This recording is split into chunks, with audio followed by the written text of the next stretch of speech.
Good morning, good afternoon, wherever you are. We're up to number 6. I got it right this time. This is take 2. So we go on the blog, we go down to Magnetic Will Part 2, and we head down the page. We don't have to go through all this again.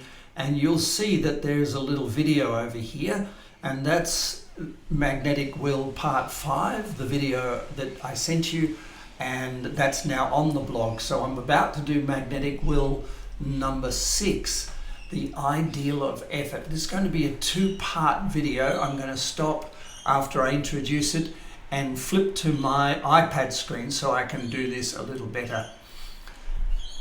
There's a thing called double mood. Now, for most of us, when something happens in our life, we go, I'm in a bad mood, or I'm in a good mood, or I'm in the right mood, I'm in the mood for it, I'm in the mood for sex, I'm in the mood for love.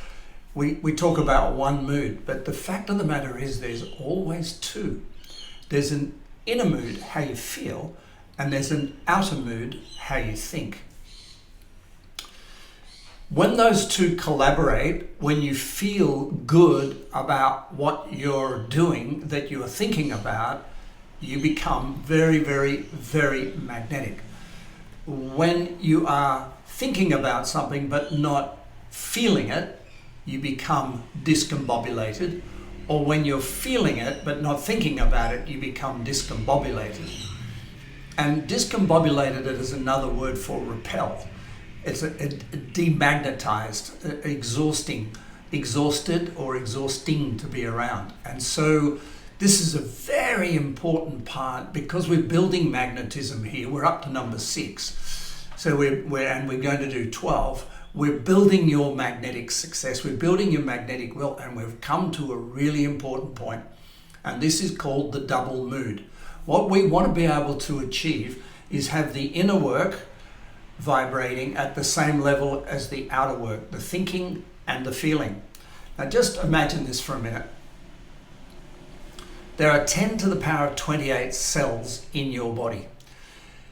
You may know, and I really don't think I have to remind you about this, that electrical currents go from the brain, subconsciously or consciously, the parasympathetic and the sympathetic nervous system, to every single cell in your body to cause it to act. So those nerve distributions go down a core nerve, then they break out into smaller nerves, and those smaller nerves go into smaller nerves and smaller and smaller and smaller, until an electrical current that's produced in your brain says move, and your hand moves. Now, usually, if you feel like moving your hand and you think move your hand will move freely.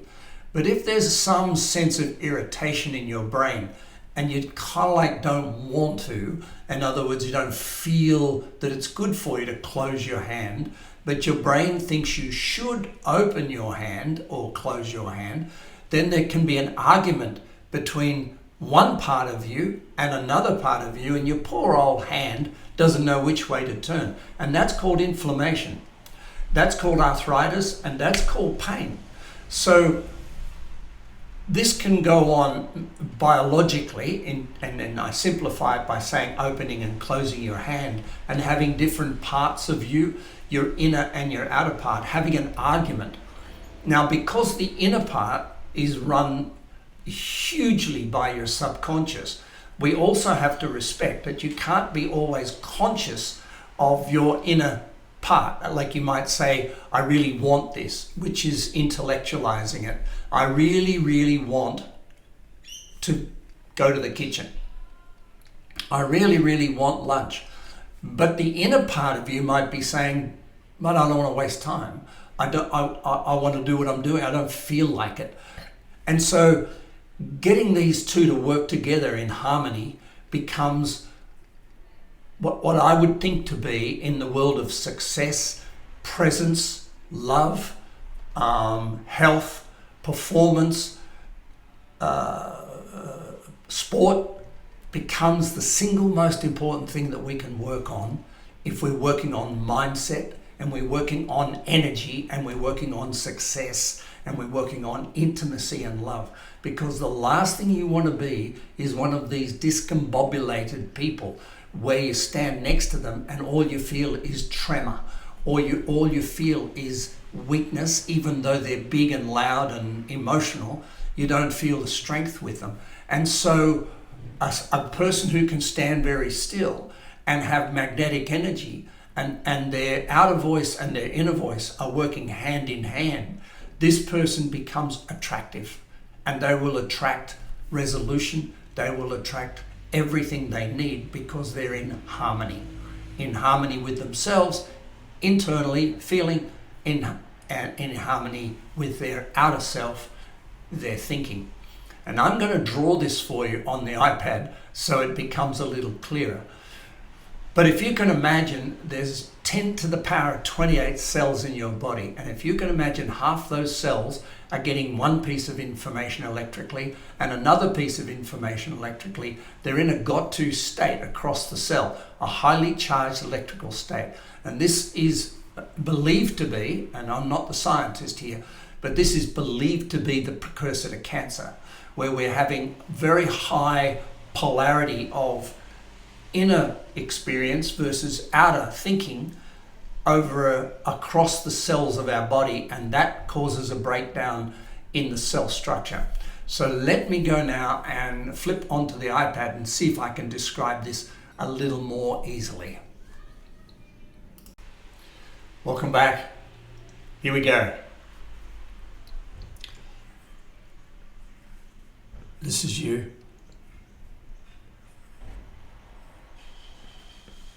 This is inside you. This is out. Please excuse my writing. It's so atrocious, isn't it, on the iPad? I should really be able to make it so much better. There we go. Inside and outside. Thinking and feeling. And when those two are in the same zone, there's a conductivity between them which makes you magnetic.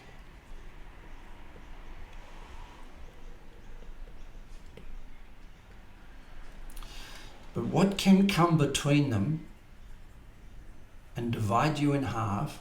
It's not bipolar. Bipolar is when your thinking is polarized. So you can have fragmented thinking within you. That's just the outside gets tangled up in what it should and shouldn't do. That's one topic, when the brain is completely discombobulated. But when the outside thinking is not bipolar, when the outside thinking has some sense of direction to it, and the inside feeling has some sense of direction to it, you're magnetic if it's the same direction. But if there is this thing between them called irritation, then irritation votes for either the outside or the inside to take priority. So let's take the example. You're walking down the street, you're whistling a happy tune, everything's going really well, the sun's shining, you feel good about yourself, you're thinking about how beautiful it is to live in this suburb and looking at the trees. You're completely consumed, your inner work, you're feeling good, you're feeling really beautiful, you're looking at the thing you feel beautiful about, so there's a harmony, and people walk past going, wow, what a hot looking person you are. They say hello.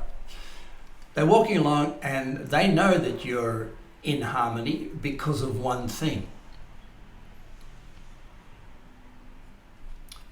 You'll be smiling. This is an extraordinary thing. And then all of a sudden, in the path, you suddenly feel something squishy under one of your feet. You look down and it's dog poo. Now, that's irritation, maybe. And if it's irritation, you get a choice. Do you feel revolted? Do your feelings rise up and you feel revolted, or you feel hurt, or you feel disgusted, or you feel angry, or you feel diminished by the fact that your shoes have got shit all over them and you smell? Or are you thinking, what person did that? Are you thinking about what you got to do about your shoe? Are you thinking about a solution? Are you thinking about finding the person who did it? So we all gravitate, whether we like it or not, to either resolving our irritations by thinking, or we resolve our irritations by feeling. Now, that means that as soon as we're irritated, whether it's because of dog poo or a person next door or a noisy car or staying awake all night or the food not being hot or cold or the coffee not being hot or cold or the weather not being the way we predicted or the plane being late or somebody in the office that doesn't say something nice to you or something you thought was going to happen doesn't happen, your expectations don't get met, or as soon as we're irritated because we got bitten by a mozzie or we've got a sore foot, as soon as we get irritated by it, we must, by the nature of the human condition, prioritize feeling or thinking. And that means we become discombobulated. Our nerve electrical impulses to the cells of our body become prioritized towards the thinking side or the feeling side, and everybody around you knows it. Now, even if you don't vocalize, if you're thinking, oh, geez, that bastard who left that dog shit, if I find them, or if you're thinking if you're going the other side, I'm feeling so angry, I'm just angry. If, when you polarize, you don't have to speak it, people know it. So at work, it isn't dog poo you step in, but you do have different interactions with people that cause you to become discombobulated at work. And you might put your hand up and say, look, I've finished this project, I've done a really good job, I'm an amazing performer at work. But one part of you is feeling resentful about what's going on and you're not being paid enough, or the other part's thinking, so-and-so down the hallway got promoted and I didn't. And so you become irritated. Remember this word, never forget it for the rest of your life. Irritation is the cause of discombobulation. And even though you might be performing at your best in a footy game or a squash game or a tennis game or swimming, if something's irritating you, like for example, your wetsuit when you swim, sometimes it gives you a rash on the neck and it becomes annoying. And you're swimming along thinking, oh, whoever made this wetsuit and I didn't put it on right and it's affecting me. If you let that rash irritate you, the cells of your body are not receiving a harmonious signal from your brain. And so you're fighting your own body as you swim, just like it would be at work. And people know it. And I suspect sharks do too. But anyway, that's another story. If there is no issue, I wonder if I can do this. If there is no issue, and no irritation, there is a communication between your inner and your outer world, and you become magnetic. And all that magnetism that you spent step 1, 2, 3, 4, 5 building becomes available to you. So there are 2 words that I'm going to leave you with this piece of magnetic will. The first one is enthusiasm.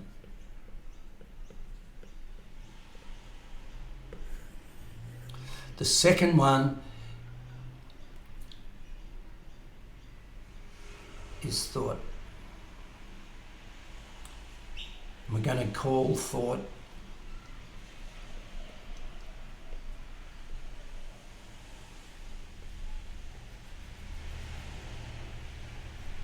interest. So when you're enthusiastic about something and you're interested in it, you become magnetic. Now, if you have enthusiasm, which is an inner excitement, inner impulse, enthusiasm, but you don't have interest, people know it.